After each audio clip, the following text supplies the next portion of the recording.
बिस्मिल्लाहिर्रहमानिर्रहीम। बच्चों, आज हमारा 7वां लेक्चर है अबाउट दी 11वीं क्लास की बायोलॉजी और हमने आज जो चीज़ पढ़नी है they are the next organelle, very important organelle of the plant cell only because they are only present in plants and some plant like Protista, तो वो आप बात करेंगे। But these are the what we say, these are the organelles which are only present in plants. They are just like mitochondria. They have their own DNA, they have their own ribosomes and they are also self replicating, जो हमने mitochondria के बारे में बात की थी।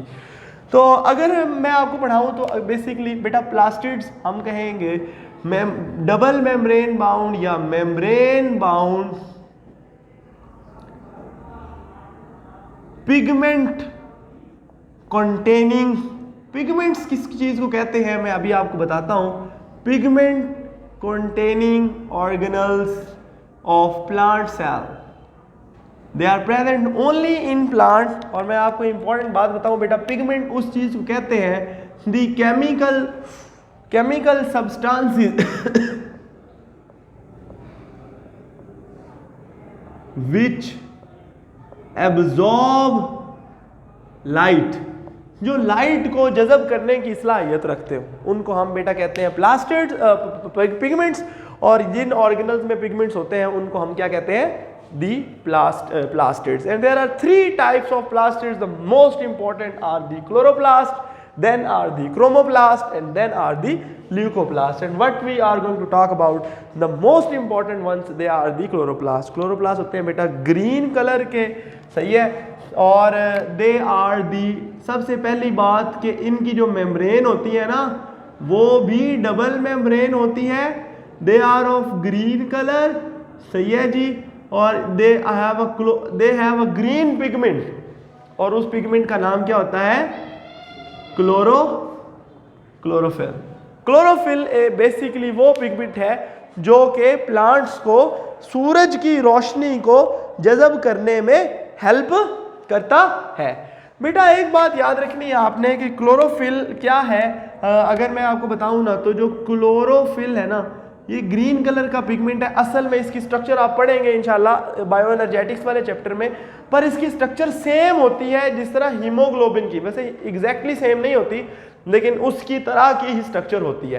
Haemoglobin में amino acids की चेन्स होती हैं। इसके अंदर 2 चीज़ें होती हैं, एक पोरफायरिन रिंग होता है और 4 पायरोल रिंग होते हैं और फिर एक टेल होती है। इनके बारे में हम पढ़ेंगे अगली क्लासेस में जाके। बस आपने इतना याद रखना है कि जो हीमोग्लोबिन है खून के अंदर, उसके दरमियान में आयरन होता है और जो क्लोरोफिल है उसके दरमियान में जो बाइंडिंग एटम होता है वो मैग्नीशियम होता है, सही है। तो मैग्नीशियम और आयरन, यानी ये एमसीक्यू कभी कभी आ जाता है कि जी कौन सा इसमें से किसके अंदर पाया जाता है।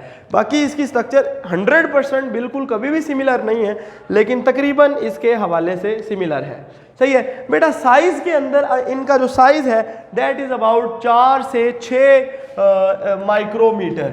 4 से 6 माइक्रोमीटर के ये डायमीटर के होते हैं। और अगर हम उनको काट के खोल के बयान करें इन दी इलेक्ट्रॉन माइक्रोस्कोप तो हमें स्ट्रक्चर तकरीबन ऐसी नज़र आती है। ये तो थोड़ी सी गंदी बनी है लेकिन चलो ऐसी नज़र आती है, सही है।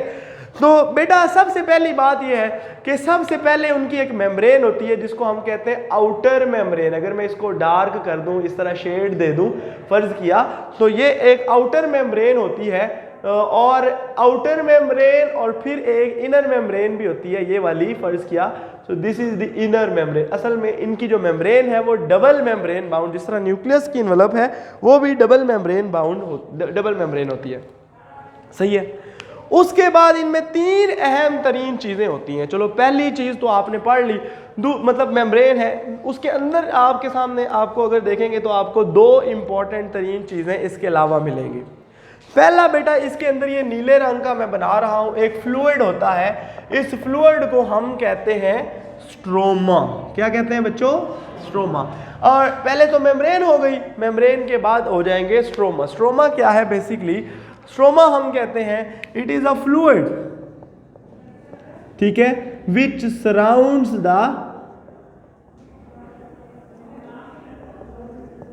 The grana. अब ग्रेना क्या है, ग्राना क्या है, ग्रेनम क्या है, हम इसके बारे में डिस्कस अभी करेंगे, सही है।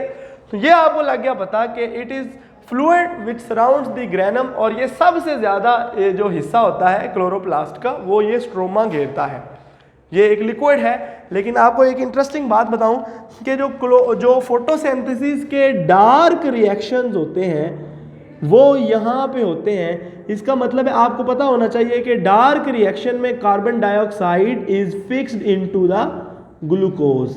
फोटोसिंथेसिस के जो लाइट रिएक्शंस हैं उनमें ये काम नहीं होता, ये डार्क रिएक्शंस में काम होता है, लाइट रिएक्शंस में कुछ और काम होता है। तो carbon dioxide is fixed is reduced into the glucose. ये बेटा इसकी जो स्ट्रोमा की जो है वो फंक्शन है कि इसमें डार्क रिएक्शंस होते हैं। ठीक है, ये आपने 9th क्लास में भी बात पढ़ी हुई है। उसके बाद अगर आप गौर करें तो हमें ये इस तरह के स्टॉक्स नज़र आते हैं, लेकिन ये आम तौर पे बने होते हैं इस तरह की थैलियों के। जिस तरह एक कॉइन नहीं होता, इस तरह की एक मेम्ब्रेन्स होती हैं और उन मेम्ब्रेन्स को हम कहते हैं थाइलाकॉइड मेम्ब्रेन्स या थाइलाकॉइड्स। ये जो थाइलाकॉइड्स होती है ना, ये एक थाइलाकॉइड है, फर्स्ट के ये मैं ब्लैक से लिख देता हूं, that is the thylakoid. Thylakoid बेटा असल में वो जगह होती है जिसके ऊपर क्लोरोफिल मॉलिक्यूल अरेंज हुए होते हैं। यानी thylakoids are the membranes on which chlorophyll molecules are arranged.